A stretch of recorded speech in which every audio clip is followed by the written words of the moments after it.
Bashar al-Assad awalnya itu nggak dipersiapkan sebagai presiden karena dia dikenal dengan sosok yang pendiam. Bashar itu memulangkan banyak tahanan politik. Selanjutnya kamu dokter, yang maksudnya itu adalah Bashar.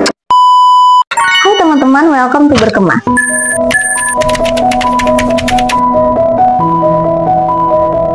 Sebelum mulai, terima kasih banget buat teman-teman yang udah mampir ke video ini. Aku harap teman-teman diberikan kesehatan dan keberkahan untuk menjalani hari ini ya. Disclaimer dulu, semua info yang aku dapatkan dari video ini, aku ambil dari berbagai sumber seperti berita, artikel, dan video yang beredar di internet maupun di media sosial. Oke, kita mulai ya, let's go! Dr. Bashar Hafeez al-Assad adalah Presiden Suriah sejak tanggal 17 Juli tahun 2000. Sebelumnya, yang menjabat sebagai Presiden Suriah adalah ayahnya sendiri, yaitu Hafeez al-Assad yang udah menjabat sejak tahun 1971. Jadi kalau kita hitung-hitung dari tahun 1971 sampai 2004, ayah dan anak ini udah menjabat sebagai presiden selama 53 tahun. Lama banget ya. Kalau di Indonesia itu mungkin udah 10 presiden atau 5 presiden kalau 2 periode. Bashar al-Assad awalnya itu nggak dipersiapkan sebagai presiden, melainkan abangnya yaitu Bashar al-Assad. Tapi pada tahun 1994, abangnya ini mengalami kecelakaan mobil hingga membuatnya meninggal dunia. Sehingga Bashar yang melanjutkan kuliah sekaligus bekerja sebagai dokter mata di London itu harus pulang ke Suriah untuk mempersiapkan dirinya sebagai presiden selanjutnya. Dan ayahnya Bashar itu meninggal pada tahun 2000 dan naiklah Bashar menjadi presiden. Sebenarnya syarat menjadi presiden di Suriah itu berumur 40 tahun, sedangkan Bashar masih berumur 34 tahun. Sehingga pemerintah Suriah itu mengganti umur yang menyesuaikan dengan Presiden Bashar. Nah, walaupun kayak gitu, tapi masyarakat pada awalnya itu berharap banget dengan pemerintahannya Bashar ini. Karena dia dikenal dengan sosok yang pendiam, dan juga punya pengalaman kuliah dan bekerja di luar negeri. Jadi mungkin pikirannya lebih kebuka dibandingkan ayahnya. Karena ayahnya ini selama menjabat sebagai presiden, dia menerapkan pemerintahan yang otoriter. Di mana ayahnya ini sangat menentang adanya oposisi di pemerintahan Suriah. Jadi siapapun yang menentang itu bakal ditangkap, dipenjarakan, Nah, kebetulan ketika Bashar ini baru menjabat sebagai presiden, ada namanya gerakan Damascus Spring. Damascus Spring ini adalah gerakan diskusi yang dilakukan oleh para intelektual di Suriah yang membahas tentang tuntutan politik seperti membebaskan semua tahanan politik, pembatalan keadaan darurat di Suriah, pemulangan tanpa takut penuntutan terhadap para pengungsi politik, dan hak untuk membentuk partai politik. Dan waktu itu pemerintah cukup mendengar tentang gerakan Damascus Spring ini, sehingga di awal pemerintahannya Bashar itu memulangkan banyak tahanan politik. Tapi pada tahun 2001, tiba-tiba Bashar kembali menerapkan pemerintahan yang represif, yang mana ini mirip dengan pemerintahan yang dilakukan oleh ayahnya. Dia mengekang, mengancam, menangkap orang-orang yang bertentangan dengan pemerintah. Hingga pada tahun 2005, mantan Perdana Menteri Lebanon itu dibunuh. Banyak pihak termasuk komunitas internasional itu menuduh Suriah lah dalang dibalik pembunuhan ini. Karena pada waktu itu pendudukan militer Suriah itu udah ada di Lebanon sejak tahun 90-an. Marahlah masyarakat Suriah ini karena apa? Harusnya uang atau sumber daya negara itu digunakan untuk memperbaiki keadaan ekonomi dan sosial yang waktu itu lagi nggak baik-baik aja di Suriah.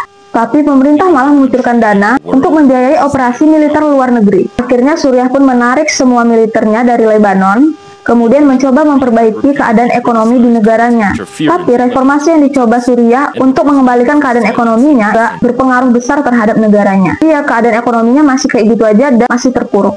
Hingga tahun 2011 itu ada namanya Gerakan Arab Spring, yang mana gerakan ini untuk menindaklanjuti pemerintahan yang bersifat otoriter seperti yang terjadi di Libya, Mesir, Tunisia, Yaman, dan sampailah hingga ke Suriah. Masyarakat Suriah ini kembali melakukan protes kepada pemerintah. Salah satunya waktu itu ada belasan remaja yang membuat grafiti bertuliskan, "Selanjutnya kamu dokter," yang maksudnya itu adalah Bashar. Belasan remaja ini pun ditangkap oleh pemerintah, kemudian dilakukan terhadap anak-anak tersebut.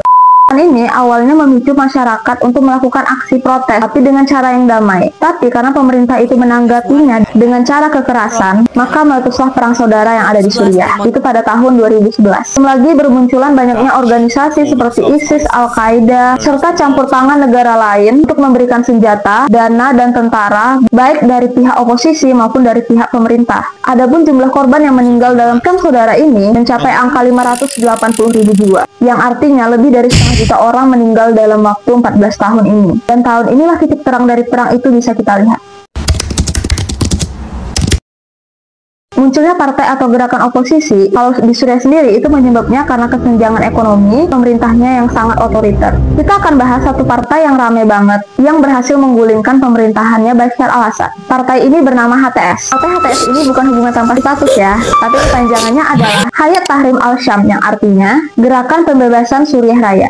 Gerakan ini dipimpin oleh Muhammad al-Jawlani dan basisnya berada di Idlib, di sebelah barat laut Suriah. Organisasi ini udah berdiri sejak tahun 2011. Dan awal berdirinya itu namanya bukan HTS, tapi Jabhat al-Nusra, yang mana organisasi ini punya hubungan dengan ISIS. Tapi pada tahun 2013, mereka itu keluar dari ISIS karena adanya perbedaan pandangan yang menganggap ISIS memiliki pandangan yang keras soal jihad. Kemudian mereka berafiliasi kepada Al-Qaeda. Dan ternyata di Al-Qaeda juga nggak membawa pengaruh apa-apa. Dan akhirnya HTS ini nggak melibatkan organisasi apapun dan mereka mengganti nama menjadi HTS tadi yang awalnya Jabhat al-Nusra. Pada tahun 2018, organisasi HTS ini ditetapkan sebagai organisasi teroris oleh Amerika Serikat.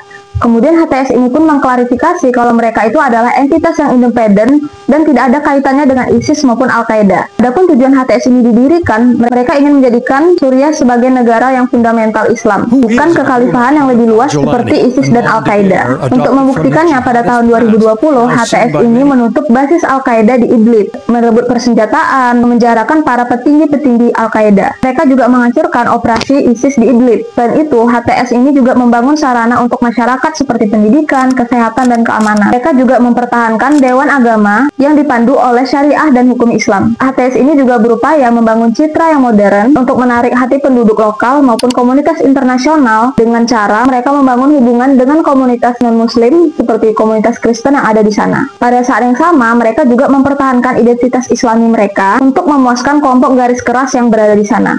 Upaya HTS ini ternyata memberikan dampak positif dengan bersatunya fraksi-fraksi yang lain yang berada di sana. Mereka juga mencerminkan kalau perjuangan mereka itu bukan teroris loh, mereka tuh nggak sama dengan Al-Qaeda dan ISIS. Hingga berita yang kita dengar hari ini, pada tanggal 27 November kemarin, mereka berhasil secara tiba-tiba mereka menyerang kota Aleppo dan merebut kota tersebut dari pemerintah. Aleppo ini adalah kota dengan ekonomi terkuat di Suriah dan juga merupakan kota budaya di sana. Setelah berhasil di Aleppo, kemudian pada tanggal 3 Desember mereka pergi ke kota Hama.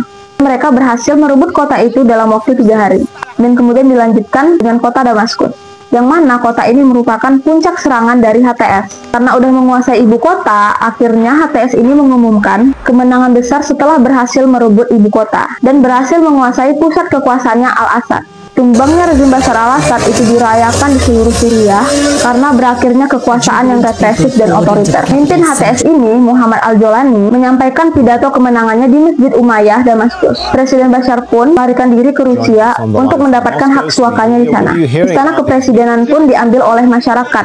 Mereka menemukan berbagai barang-barang mewah di sana, mulai dari mobil mewah, perhiasan, emas, tas branded, dan masih banyak lagi hal-hal mewah lainnya. Mereka juga membebaskan tahanan politik yang berada di sana. Dalam pidatonya, Al-Jawlani menjelaskan, kemenangan ini untuk semua warga Suriah, mereka semua adalah bagian dari kemenangan ini. Dalam pidatonya, Al-Jawlani juga menekankan pentingnya untuk enggak balas dendam. Jutaan pengungsi pun balik lagi ke Suriah untuk menata kehidupan baru di negara baru mereka.